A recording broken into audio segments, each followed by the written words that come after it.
नमस्ते बच्चों, हमेशा खुश रहो। मैं JVN doctor Nirupama Harshvardhan, faculty of education and methodology, Jyoti Vidyapeeth Mahila Vishwavidyalaya Jaipur से। बच्चों, आज मैं आपको जैनेंद्र जी के उपन्यास त्यागपत्र के कुछ व्याख्याओं के बारे में समझाऊंगी। जो इस उपन्यास में पंक्तियां हैं उनकी मैं व्याख्या करूंगी कि उसमें उनमें क्या भाव हैं और जैनेंद्र जी ने क्या कहा है। व्याख्या इस प्रकार है कि विवाह की ग्रंथि दो के बीच की ग्रंथि नहीं है।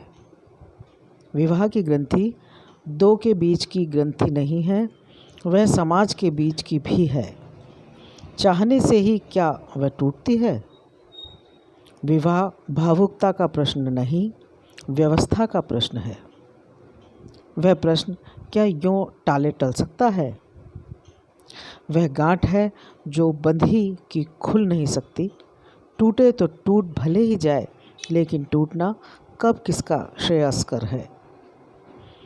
इसकी जो गद्यावतरण है, इसकी व्याख्या इस प्रकार से है कि ये जो अवतरण है ये जैनेंद्र जी ने लिखा है उनके उपन्यास त्यागपत्र में। और जब प्रमोद, मैंने बताया था कि इसके मुख्य पात्र प्रमोद और उनकी बुआ मृणाल है, तो ये उस समय का ही प्रकरण है जो कि जब प्रमोद की बुआ मृणाल अपने ससुराल से एक नौकर के साथ बिना बुलाए ही अपने घर आ जाती है, तब प्रमोद ने उससे कहा कि अब वह उन्हें ससुराल नहीं जाने देगा। परंतु बातचीत में वो यह भी समझ गया कि ससुराल से बात से बुआ को कष्ट होता है। तब वह सोचता है कि इसमें दुविधा की क्या बात है।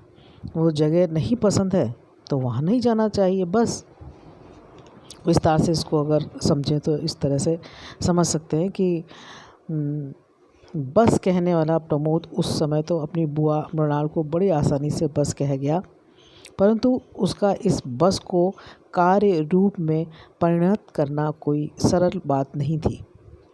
ये बात वो आज बहुत अच्छी तरह जानता है। भारतीय समाज में विवाह दो व्यक्तियों अर्थात केवल स्त्री और पुरुष के बीच का ही संबंध नहीं होता है, वरन वो व्यक्ति और समाज का भी संबंध है। अर्थात यहाँ विवाह एक सामाजिक परंपरा है जिसके कारण दो व्यक्ति विवाह की ग्रंथि में बंध जाते हैं। अतः ऐसे विवाह को एक झटका देकर तोड़ देना कोई सरल बात नहीं है, क्योंकि इस ग्रंथि एक व्यक्ति के चाहने पर ही टूटती नहीं है। इस ग्रंथि को तोड़ने में सामाजिक निंदा का भाजन बनना पड़ता है। सामाजिक निंदा सहनी पड़ती है। ये सामाजिक संबंधों की गांठ इतनी मजबूत होती है कि कोई व्यक्ति इसे तोड़ना चाहकर भी सरलता से तोड़ नहीं सकता है। इसको तोड़ने के लिए लोक निंदा के साथ साथ सामाजिक परंपराओं और मर्यादाओं का उल्लंघन भी होता है। तो ये जो विवाह बंधन है तोड़ना आसान नहीं होता। और यहाँ विवाह दो व्यक्तियों की भावुकता का प्रश्न नहीं है जैसा कि विदेशों में होता है। यहाँ तो विवाह के प्रश्न के साथ ही सामाजिक व्यवस्था का प्रश्न जुड़ा हुआ है। अतः ऐसा व्यक्तिगत संबंध सामाजिक व्यवस्था से जुड़ा होने के कारण बहुत कठोर बंधन होता है, क्योंकि इस बंधन में सामाजिकता भी साथ में जुड़ी होती है। अतः ऐसे विवाह संबंध को तोड़ने के प्रश्न का सरलता से समाधान नहीं हो सकता है, जिस सरलता से प्रमोद ने बस शब्द इसी आशय से कहा था कि भाई नहीं जाना है, अगर कोई वहाँ जाना पसंद नहीं करता है तो नहीं जाएगा बस। लेकिन वो जान गया कि ऐसा नहीं है और ये किसी भी विवाह बंधन को हमारे यहाँ भारतीय समाज में तोड़ना आसान नहीं है। ये जो बस प्रश्न था, विवाह विच्छेद का प्रश्न, इस प्रकार टालने से नहीं टल सकता। वो तो एक ऐसी गांठ है जो एक बार यदि समाज की परंपरा अनुसार बंध गई तो फिर खुल नहीं सकती है। हाँ, चाहे उस गांठ को खोलने में सूत्र ही क्यों ना टूट जाए, लेकिन इस गांठ के सूत्र का टूटना भी किसी प्रकार कल्याणकारी नहीं होता है। इसके बहुत ही बुरे, भयंकर और दुखदायी परिणाम व्यक्ति को भोगने पड़ते हैं। ये सामाजिक मान प्रतिष्ठा से हीन हो जाता है, समाज और जाति से बहिष्कृत कर दिया जाता है और तो और लोक में उसकी निंदा बहुत जल्दी फैल जाती है। तो इस प्रकार से जाना कि किस तरह से जो हमारे यहाँ का भारत में विवाह का जो बंधन है उसको तोड़ना आसान नहीं है। उसको बातों से कह देना कि नहीं, ये बंधन हम मानते नहीं हैं, ये बिल्कुल भी संभव नहीं है। और उसको, क्योंकि वो एक सामाजिक प्राणी है व्यक्ति, और समाज के सब परंपराओं के साथ जुड़ा हुआ है।